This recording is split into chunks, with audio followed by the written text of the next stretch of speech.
Hello అండి, welcome to DJs recipe book. ఈరోజు recipe బుక్లో రెసిపీ ఫ్లేవర్డ్ రసం. ఏంటి ఫ్లేవర్డ్ రసం అనుకుంటున్నారా? అనాస పండు రసము. ఇది తమిళనాడులో చాలా ఎక్కువగా పెళ్లిళ్ళలో చేస్తుంటారు. చాలా బాగుంటుంది, రుచికరమైన ఈ రసం. మీరు కూడా ఒక్కసారి తప్పకుండా ట్రై చేయండి. మీరు ట్రై చేసి ఇది ఎలా వచ్చింది అనేది కామెంట్ రూపంలో నాకు తెలియజేయండి.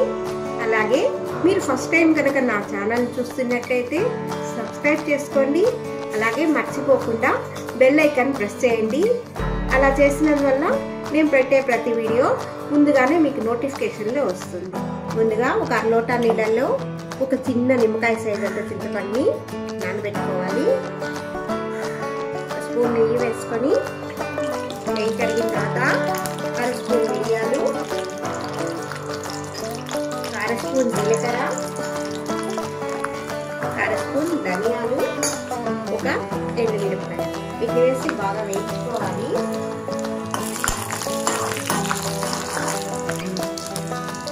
స్టవ్ ఆఫ్ చేసేసి వీటిని మెత్తగా పొడిలా చేసుకున్నా.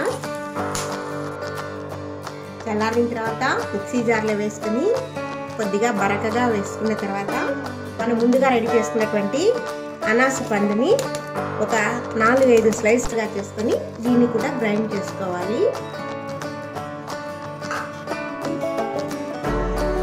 ఈ మాదిరిగా పేస్ట్ లాగా చేసుకోవాలి.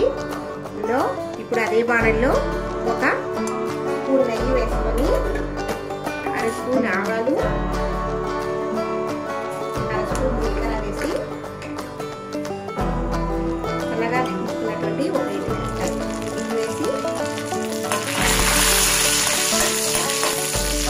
పోపుని వేగనివ్వాలి. పోపు వేగిన తర్వాత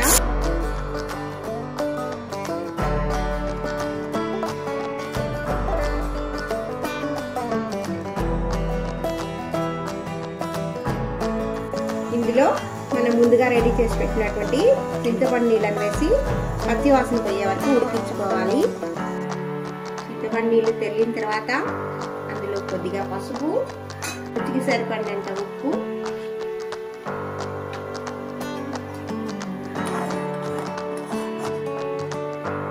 ఒక పావు స్పూన్ ఇంగువ పొడి వేసి 2 నిమిషాలు పెట్టనివ్వాలి. ఇప్పుడు ఇందులో మనం ముందుగా రెడీ చేసుకున్నటువంటి అనాస పండు పేస్టు ఇది వేసుకొని ఎక్కువసేపు తెరనివ్వకూడదు. ఒక 2 నిమిషాల సేపు ఉడకనిచ్చి దించేయాలి.